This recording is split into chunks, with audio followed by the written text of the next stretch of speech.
Broke nigga alert. Broke nigga. Attention all workers. Attention all workers. Day shift is starting in 15 minutes. Get up and get to work. I might just need to call in sick for real. They only paying me $4 on a pack of chips anyways.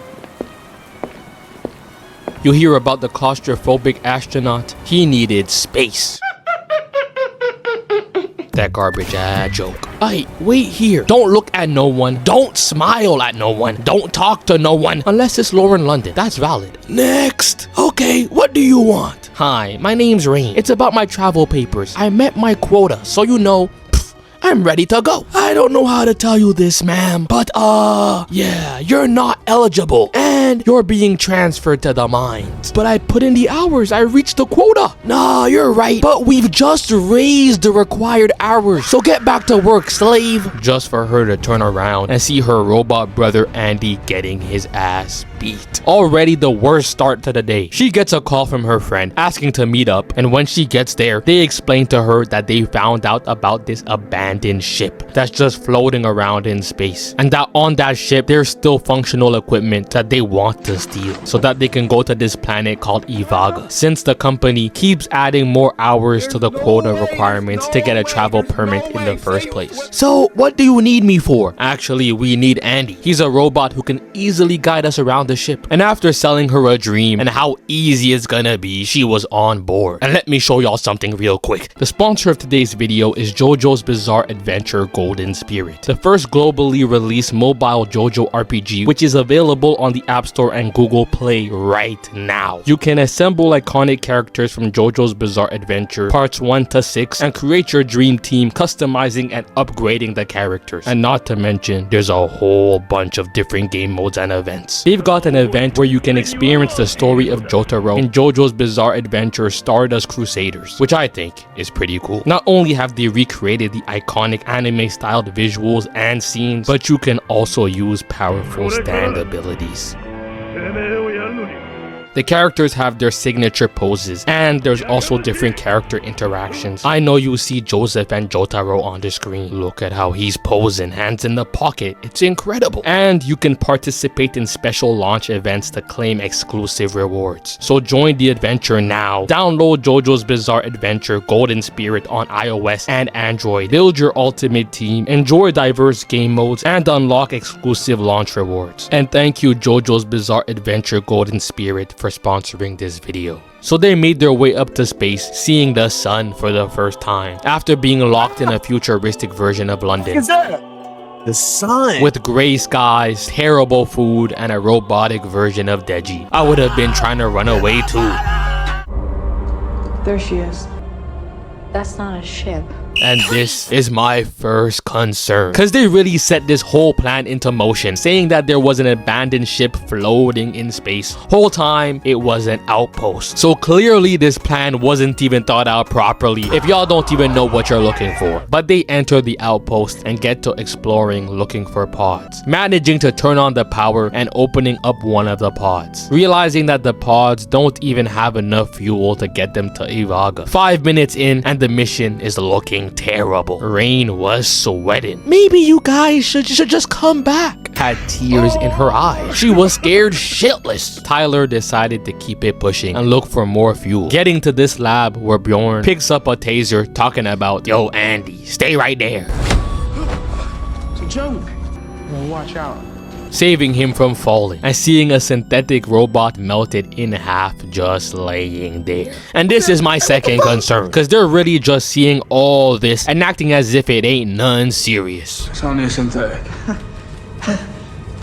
I thought I was a real person then for a second. I must be out of my cotton picking mind. A hole that goes down 5 floors and a robot melted down to its core. And all you have to say is, oof, at least it ain't a human. Bro, what the fuck? And it's about to get even more concerning. Andy opens up the cryo chamber, and immediately off the first step, we see that the room is flooded with water, almost reaching their knees, as Tyler manages to find more fuel, which would allow them to make it to Ivaga. But as they try to bring it with them, the alarm goes off, locking them inside the room, and Andy doesn't have the clearance to override the lock. So in other words, it's over. This couldn't get any worse, but they had a plan. Navarro and Rain were to go help them, while Kay stays back But the thing is, Kay's pregnant. She was over there moving so sick, had to lay down, tell her to calm down, it's okay. Rain sees the melted synthetic on the ground and gets the idea to try and transfer its module to Andy so he can then have the clearance to open the door. Telling them to transfer the module to Andy had this nigga frozen. Gave us all 3 angles. This is not the time. Where are you looking at, bro? And this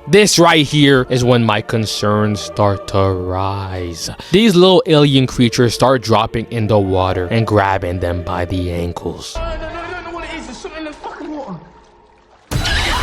Now you see right here is a perfect example of what I like to call a dumbass in action. He feels something grab on and drag him into the water. And instead of jumping up to get the high ground, he decides to stay down and still sit in the water. This is elite low IQ plays. Even when the creature jumped up to grab his face, you see him holding the taser in his hands and he doesn't even swing it. Me personally, I would have been like these.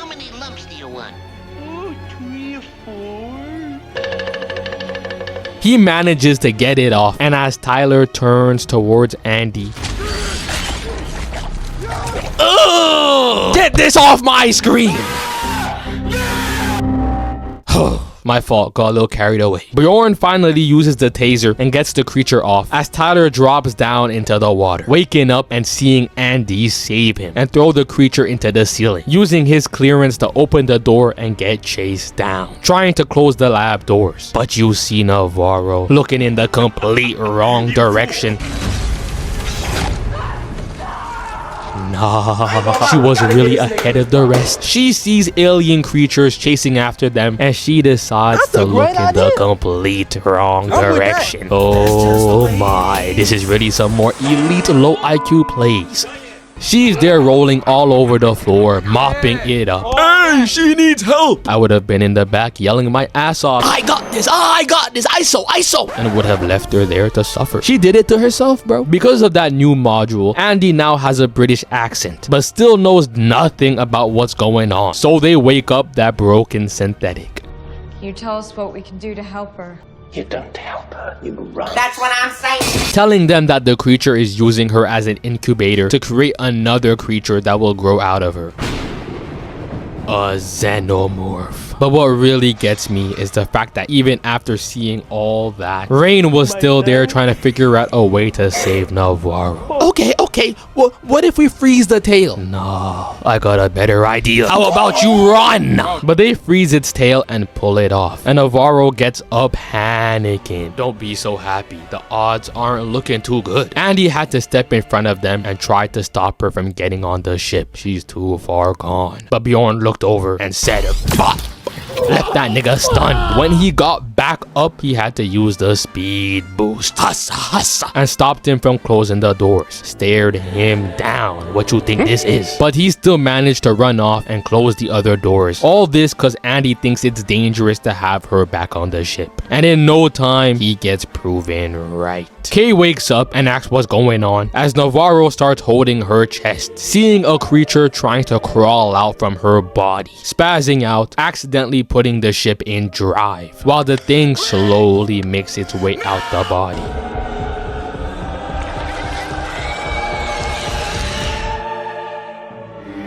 The ship crashed back into the outpost, so now they have to make their way over to the complete other side of the station. But Andy's upgrade finally comes through, and the little creatures running around are called parasitoids. They have no eyes and track you by sound and heat signature. So their plan now is to raise the temperature of the room to match their bodies and be as quiet as possible when moving around. And while that's going on, Kay is making her way down, seeing some weird thing attached to the wall. As Bjorn comes through trying to play the tough guy. I got this. Taking up the taser, trying to kill the xenomorph inside. But instead gets his eyes poked out and acid falls all over him. So Kay's on her own trying to get out, talking on the comms. Please, Tyler, please help me. Nigga, you better not answer her.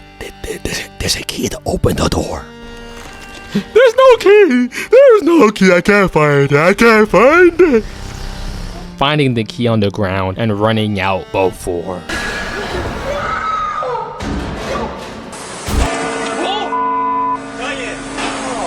You okay? Yeah, After all that noise, over there bashing and running into every loud object possible, Andy had to hit him with the running down the hallway, managing to close the doors and make it through. And what confused me is how Kay just got up from that fall, pregnant and all. I know that stung. She's crawling, trying to get to safety, and just hears the xenomorph jump down, sniffing around looking for her. And once it leaves her alone, she makes her way to try and open the door, but the alarm goes off just as they got to the other side of the glass. I thought the music was about to change. They're back together, telling Andy to open the door, but he saw the xenomorph crawling in the background and said, nope.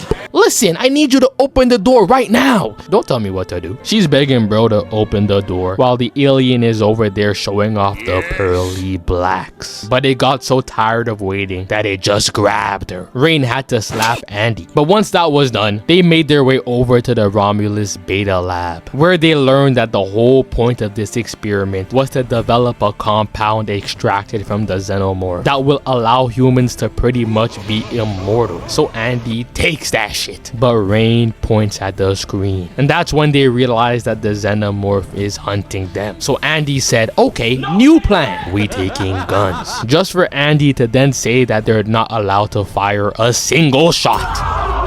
Apparently they're on the bottom floor, so if the creature bleeds, the acid from its blood will just open up a hole into space. So the plan really is hopefully the guns scare it shitless and give them enough time to run. Yeah, they're not making it. They get to moving and find some sort of xenomorph nest, but end up hearing Kay's voice running in trying to save her. So Andy gives them the compound, hoping that it might save her, until Rain stops it, saying that they should try to bring her back to the ship first and put her in a cryopod. So they run over to the elevator, but the xenomorph was lurking. Gotcha, bitch! And ended up stabbing Tyler through the chest, taking him away to his doom. Rain had to grab Kay, run to the elevator, and told her to make her way back to the ship while she climbs down to go save Andy. And the first thing Kay did was shoot herself up with a compound, and I'm not even mad at it. She's walking around this outpost pregnant and just got attacked by a big ass alien, and when they give her a solution, they're talking about some, nah, just wait, we gonna put you in a pod. What? If you don't give me that damn compound. Rain got back to Andy and immediately changed the module, then getting the idea to turn off the gravity, allowing her to shoot down all the xenomorphs without their acid blood falling down. Getting to the elevator, but not before getting grabbed by her leg. I thought it was over for her right there, but she shot at it and flew away. But the acid from the alien broke a hole through the elevator doors, allowing the xenomorph to crawl through as Rain loses her gun and the gravity turns back on. Andy was there holding the elevator up with one hand. He's looking like me out there, while Rain gets caught by the xenomorph's tail, doing her best Gwen Stacy impression. But as the floor of the station blows apart, she grabs onto the ladder, looks down, and sees even more crawling up. And Andy drops the elevator down, crushing all the xenomorphs but one. It turned the corner, salivating, yes. But Andy was dropping down, reloading, talking about some. Get away from her. Oh, nah, that was tough. That module really was holding him back. Gave him a factory reset and all of a sudden he's moving like this. Grabbing the gun, shooting down, reloaded mid-air, straight face the entire time. Man, nah, this really my Black Panther, bro. They make it back onto the ship, and Rain opens up the pod to see Kay spazzing out, seeing an alien baby coming out, grabbing and running away trying to kill it. But the acid causes it to fall through the metal floor, and this is where I was left bamboozled, cause she decided to make her way down there, and the little baby creature was nowhere to be found. All she sees are giant footsteps, and we see this giant thing crawling behind her. I would have went to the pod and fell asleep. Andy went to go check out the commotion, seeing Kay just laying on the ground, turning around and... She started shedding a tear. That ugly ass baby. Cutting Andy's neck. And the way he was moving, you could tell he was hungry. Look at the way he was chewing all up on Kay. And he has the audacity, nigga, the nerve, to look at Rain acting as if she's disturbing his meal. And all of a sudden, this is when her weapon doesn't want to work. This not even just concerning anymore. I need you to realize they made it out just to get hunted by an 8-foot alien. And when she did manage to fire her weapon, he just smacked it out her hands. Even when Rain blew a hole through the ship, the alien was still moving around, bro. Imagine you end up having to blow a hole in your own ship just to try and kill an alien, and even when it's flapping around, his skin's peeling off in space, it's still moving and trying to kill you. But luckily in the end, it was killed, meaning that Rain was the last survivor and was making her way to Ivaga.